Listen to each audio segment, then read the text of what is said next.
నేను first class student ని. నా స్పిన్ బౌలింగ్ తో నీకు చుక్కలు చూపిస్తా.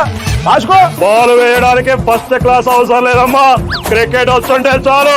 ఆ విషయం కూడా తెలియని నువ్వు సీఎం మా కర్మ కాకపోతే ఏంటిది? నేను రాష్ట్రంలో ఉన్న అక్కచెల్లెమ్మలకి న్యాయం చేస్తా ఉన్నా. అమ్మకి అన్నం పెట్టలేనోడు పిన్నమ్మకి ప్యారడైజ్ బిర్యానీ పెట్టిస్తానన్నారంట. ముందు నీ ఇంట్లో ఉన్న అక్కచెల్లెమ్మలకి న్యాయం చేయబోయి సైకోరెడ్డి. నా కొత్త మేనిఫెస్టోలో అక్కచెల్లెమ్మలకి 17,000 ఇస్తా ఉన్నా. నేను అదే అక్కచెల్లెమ్మలకి నెలకి 1,500 చొప్పున సంవత్సరానికి 18,000 ఇస్తున్నానమ్మా పటన్ రెడ్డి. ఇక నీ పప్పులు అడకవు. నీ 40 years సీనియారిటీ మాటల్లో కాదు, నీ బ్యాటింగ్ లో చూపించు. రాసుకోమని. నీకు మళ్ళీ మాటలతో మాయ చేసేవాడిని కాదు, నీ బాల్కి చుక్కలు చూపిస్తా. రాసుకో. చూపించు.